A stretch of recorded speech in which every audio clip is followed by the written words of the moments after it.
Pick up a flashlight, grab a coffee thermos, and get your typewriters ready because it's time to return to Bright Falls, the setting for psychological action thriller Alan Wake. Now remastered on PC alongside PlayStation and Xbox consoles old and new, the remaster comes courtesy of D3T Studios in collaboration with original developer Remedy Entertainment. And to stress, it is a remaster, not a remake. Comparing to the original Xbox 360 release from 2010, the game is reworked in many areas. Effects, lighting, and shadow quality are all bumped up, character models are reworked with new shaders for skin and hair, texture resolution is increased, and of course, on high-end consoles like Xbox Series X, S, and PS5, you get a resolution boost plus 60 frames per second gameplay. So how stark is the upgrade over Xbox 360, and how do the three next-gen machines compare in settings? And can they all truly hold to a solid 60 frames per second? Let's find out. A quick word on revisiting Alan Wake, a game that made waves on Xbox 360 at the time. Arriving 7 years after Remedy's work on Max Payne 2, anticipation was huge for a follow-up. The story focuses on Mr. Alan Wake himself, a famed writer on a lovely vacation in Bright Falls. The paranormal ensues. He wakes up to a nightmare not so dissimilar to his own fiction. Episode by episode, Wake explores dense woodland environments with a flashlight and gun in each hand, dispatching shadowy beings known as the Taken. Fog, object physics, and dynamic shadows each took unique advantage of Xbox 360 hardware, all impressive for its time. Interplay with light is also crucial to survival, for weakening the Taken and solving puzzles. As a kind of precursor to Quantum Break and Control, which would follow, this was the start of something special for Remedy, both technically and in its approach to storytelling. So what's in the remaster? According to Remedy's detailed FAQ on the project, it's very much based on the 2012 PC release, with all gameplay intact. There's no changes or tweaks in terms of how players balance then. The team makes it absolutely clear this is the same game, running on the same engine, albeit with a suite of visual upgrades. As for extras, you get all the DLC bundled in, as you'd expect. You get extras like audio commentary from the director Sam Lake, plus on PS5 you have adaptive trigger integration, adding a satisfying snap to gun trigger pulls. In the no-show category, there's no high dynamic range supports included, and there's no ray tracing. The package is pretty straightforward then, but in many ways, Alan Wake holds up nicely as is, with the visual changes it gets. Let's look at the remaster upgrade in comparison. We're kicking off with the Xbox 360 version on left against the Xbox Series X release on right. Now it's worth stressing Alan Wake launched only on Xbox 360 to start, with PC to follow 2 years later. Visuals at the time were standout for console. The fog, the lighting effects, complex woodlands all create a unique backdrop for its gameplay. But still, to achieve this, the 360 had to use some workarounds. The low native resolution of 960 by 544 is certainly a big one. At 544p, the game is visibly blurry running on 4K displays of today, though the 360's use of 4x multi-sample anti-aliasing, yes 4x MSAA, does help minimize visual noise on foliage across Bright Falls. Another limit, the frame rate cap is at 30 FPS on 360, with drops below at points too with screen tearing. So it's sub 720p at 30 FPS in summary, all pretty expected for the generation. And so jumping to the Xbox Series X remaster makes for quite the leap.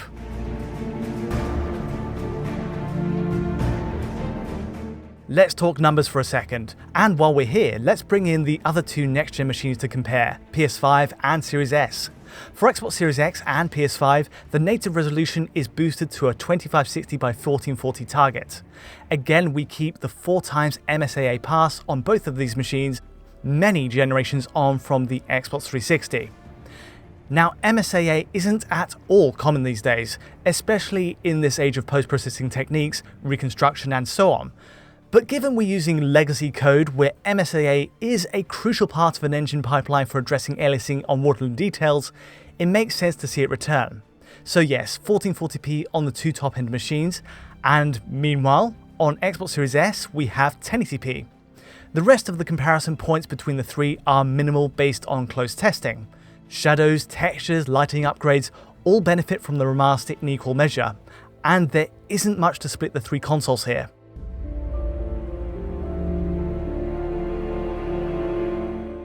The remaster is much more than just a resolution bump, of course. The biggest upgrade in first playing the game is in the textures and newly added objects across the environment. Texture map changes are best shown in daytime segments. Series X, in example here, has vastly higher resolution materials, and likewise across the tables of the bar, the hallways, the vehicles, everything is touched upon to better suit a 4K output. The game is veiled in darkness most of the time, and so yes, honestly, the 360 version still holds up pretty well for these early chapters at least. So much is hidden by darkness, but any shots of bright falls in the light of day flags 360's RAM limitations. So texture upgrades were a must, and as for the added terrain, we see it pretty much from the get-go during Alan Wake's first nightmare. New barricades are strewn across the street up front, with plenty more subtle tweaks throughout. The remaster also addresses one key limit of Alan Wake's 360 release, the low-res buffers for lighting effects and shadows. Both light and shade are dynamic, with cloud scattering overhead too, which was impressive for its day. The downside is these elements are visibly degraded to support a playable frame rate on 360.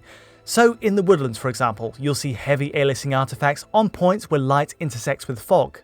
Note the giant stair steps across the fog here, all of which made the game look lower res in these moments than 544p in practice. It's expected given the age of the Xbox 360, but of course Series X and PS5 solve all of this with much higher res lighting buffers and fog effects. And so it goes for the shadows as well.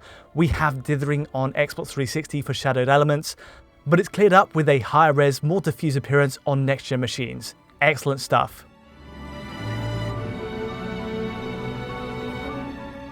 So in summary, resolutions, effects and textures are each tailored to suit today's hardware.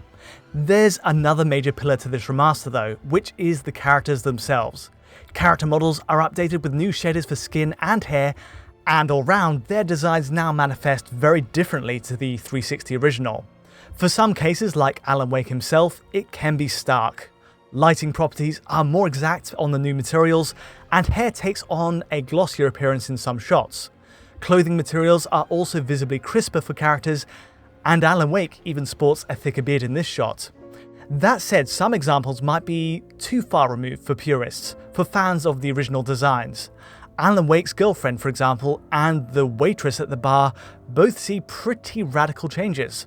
Their lip sync to audio and the head motion in cutscenes also get reworked. In fact, the change is so stark that the Series X version doesn't quite sync with the 360 version anymore.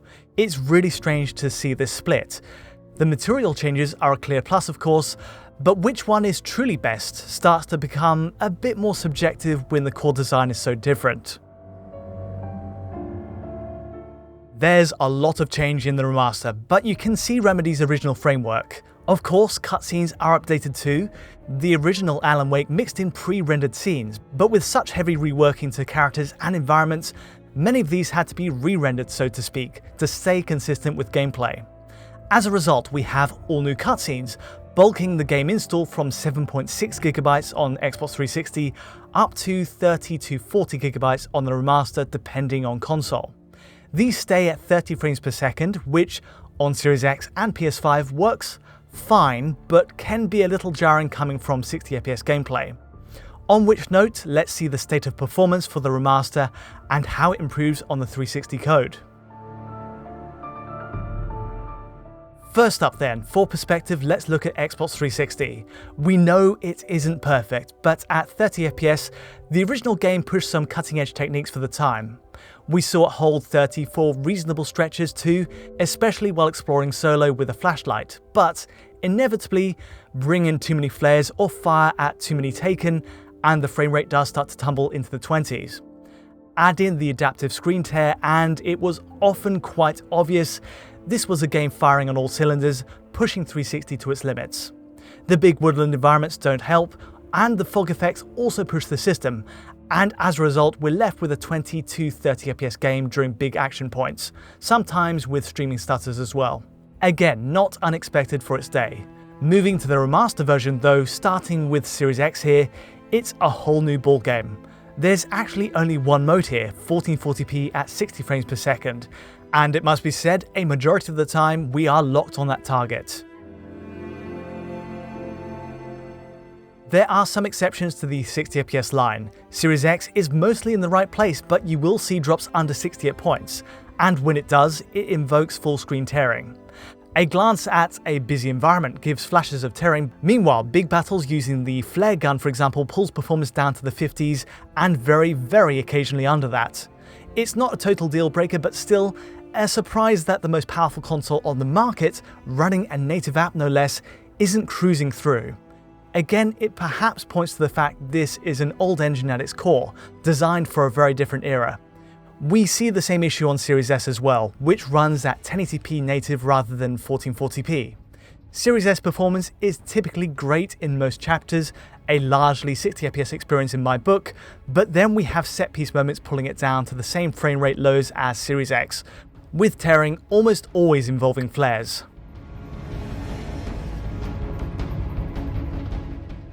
Last up is the PS5 release. There isn't a huge revelation in this case, except for one point. Unlike the Xbox versions, PS5 has no screen tearing when it drops its frame rate. So the PS5 edition runs at the same 60fps target. When it does drop though, expect to see marginally harder hits under 60, given VSync is engaged throughout, with no way for it to render partial elements of the frame. In other words, there's simply less flexibility for when a frame can be pushed out, and as a result, frame rate drops are more easy to pick out by eye. On the upside, it does mean there's no tearing artifacts for PS5. Regardless, it's a decent showing a majority of the time on all three machines. Just don't expect a rock-solid lock at 60 here, as it currently stands. It's also worth noting an unusual bug I found in my PS5 playthrough. My game had all these plants render with a luminescent green colour. Resetting the console fixed it, but it does seem the remaster has a few visual issues that hopefully can be addressed.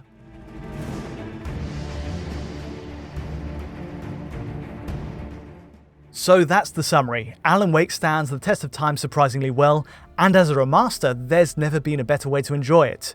Remedy's storytelling, its technology, even controls translate well to the modern day, a sign of just how forward-thinking it was back in 2010. Of course, the visual upgrades help smooth over the rough points, in lighting, textures and more, as does the jump to 60fps on modern consoles. More divisive, perhaps, are the changes to character models, and I look forward to your comments on that one, but it's undeniable that it's a better presented package.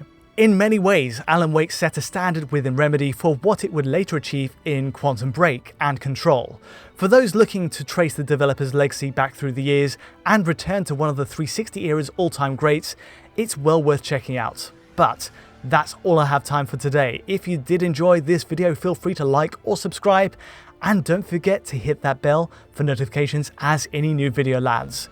To get a high quality version of this video, check out our Patreon at digitalfoundry.net, and to get in touch directly, just use Twitter. But from me for now, thanks for watching.